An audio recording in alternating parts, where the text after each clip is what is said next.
Hey guys, Filmsuit here. So I just got back from G.I. Joe Retaliation, and there are going to be some spoilers before I go on, but let's just say this movie is a disappointment, and that's saying something about a G.I. Joe movie. Alright, so G.I. Joe Retaliation is the sequel to the 2009 flop, G.I. Joe The Rise of Cobra, and this time around, okay, here's where the spoilers begin. So again, if you don't want spoilers, turn the review off. So, yeah, it opens up with the G.I. Joes led by Duke, Channing Tatum's character from the first movie, and also Roadblock, Dwayne Johnson. It's the two of them. They're leading the G.I. Joes to have some kind of rescue mission. No. It's a mission to blow up to steal a nuclear weapon, basically. Only for Zartan, the guy who could shapeshift in the first movie, or not shapeshift, but change his appearance. If you guys saw the first one, at the end of the first one, Zartan takes the identity of the president.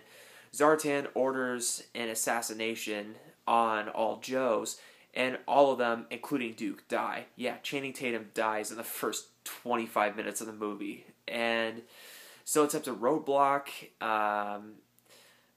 Flint, who's a very useless character.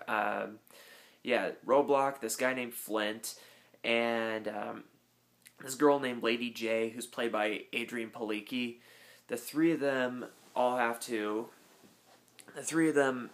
basically, they all agree to get revenge for what happened to them, for getting double-crossed. It's basically the same formula you've seen in a bunch of other army movies, or special forces movies, or mercenary movies, like the A-Team, the Losers, and so, team gets set up, everyone thinks they're dead, and they have to use limited resources to get revenge on the people who set them up. And, so yeah, why is this movie a bomb? Well, it's gonna bomb in the theaters worse than the first one did, I'd say. But no, why is this one a bad movie? Well, it's not that... Okay, a lot of people say the first one's a bad movie. I actually really like the first one. I prefer it over the Transformers movies. I even argued with a lot of people back when that and Revenge of the Fallen came out, Transformers Revenge of the Fallen, when those two came out at the same time, I argued that The Rise of Cobra was the better movie. And, of course, all the diehard Transformer fans were like, no, it's not. Yeah, that was a little condescending. Anyway, sorry to you guys who are Transformers fans, but I'm just saying, bottom line, I liked G.I. Joe better. Now, what's wrong with Retaliation is, okay, the first one, The Rise of Cobra, had a storyline. Sure, it was a very formulaic one, and definitely ripped off Star Wars, but it was still a story. And also, it didn't take itself seriously. The movie was very self-aware that it was just a fun, mindless action movie, and everyone, the cast, the writers, the directors, they rolled with it, and they made it a fun action movie. That's why I really like the first one. It's a movie that didn't take itself seriously. The second one takes itself seriously, and, it's just so... it's frustrating. Dwayne Johnson in that movie, I like The Rock, okay? I've always liked him. I've always thought he was just fun to watch, but he tries so hard to make this a serious action movie. He gives a little monologue at one point about his childhood and how he got recruited by the Joes, and it's kind of like, okay, I know we're supposed to have background here, but yeah, you're making this movie a little too serious. There's that. So yeah, Dwayne Johnson makes the movie too serious. Whoever the guy was that played Flint was useless. He did nothing the entire damn movie. All he really did was have a couple of fight scenes and a couple of shootouts, and he had one mild like one very brief scene where he kind of flirts with Lady J and applies his feelings, and it's like, really, is all you're good for? Like, it's funny because in the beginning of the movie, besides Roadblock, Flint, and Lady J, there's also, there's Duke, and then there's this guy named Mouse, who's played by Joseph Mazzello. In case you don't know who that is, it's the kid that played Tim in Jurassic Park. He's this nerdy little tech guy / sniper. They should have kept him alive, because even though he was only in the movie for the first 20 minutes, he was pretty funny, and I liked him a lot more. We got to know him a lot more than Flint in the entire hour and a half that G.I. Joe Retaliation was. We didn't get to know Flint at all that entire movie, whereas we got to know Joseph Mazzello's character, Mouse, in the first 20 minutes of the movie, which he dies in. So that's saying something weird about about the characters. They should have just kept they should have just kept Mouse alive and killed Flint. There, I'm done ranting about that. And then Lady J, again, not an interesting character.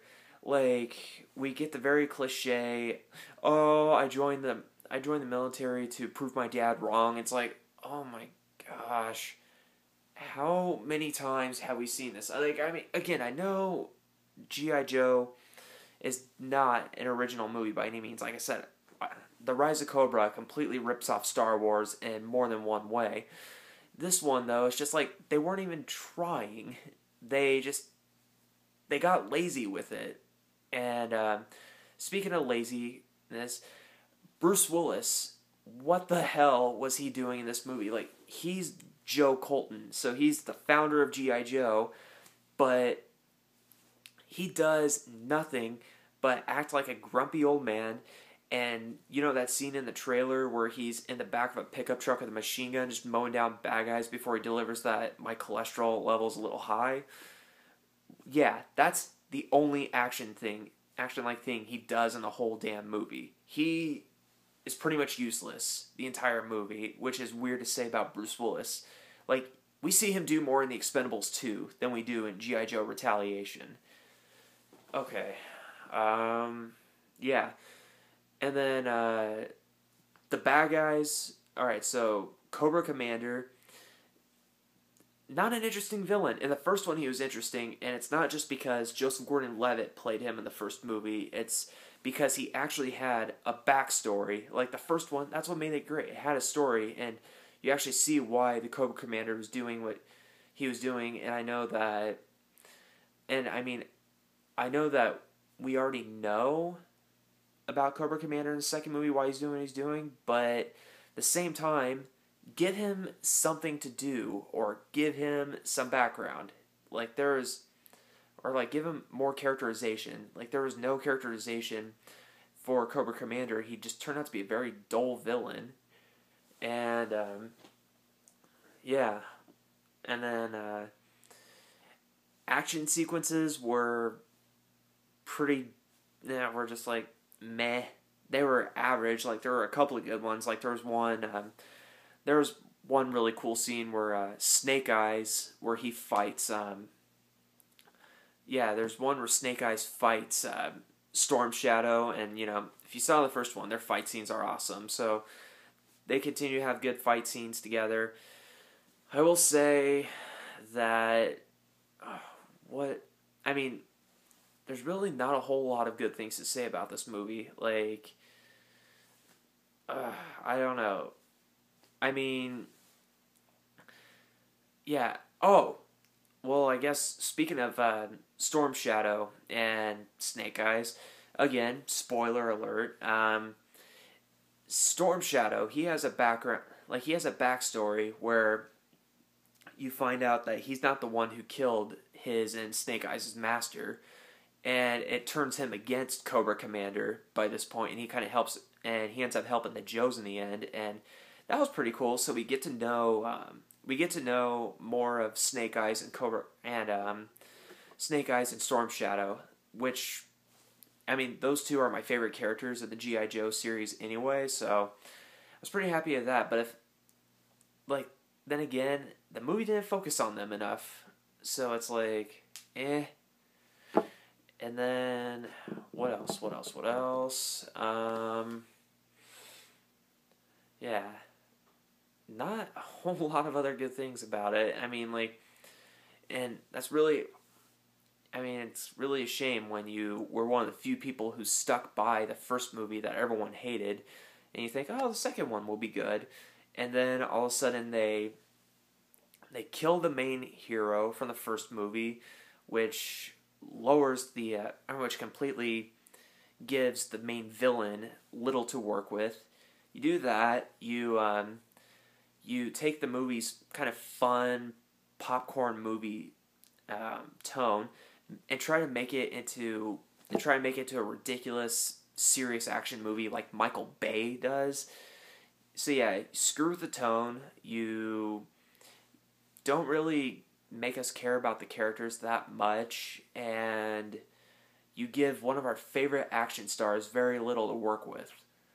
Yeah, this is not that good of a movie. I can't recommend it. So, yeah. I'm pretty disappointed in this movie, bottom line. Yeah, well, that's pretty much all I have to say. I would just be rambling more, but I will say that my next movie I'm going to review is originally going to be Spring Breakers, but I didn't exactly get my free ticket yet, so I'm going to wait until next Friday when The Evil Dead comes out, and then I'll review that and let you guys know what I think.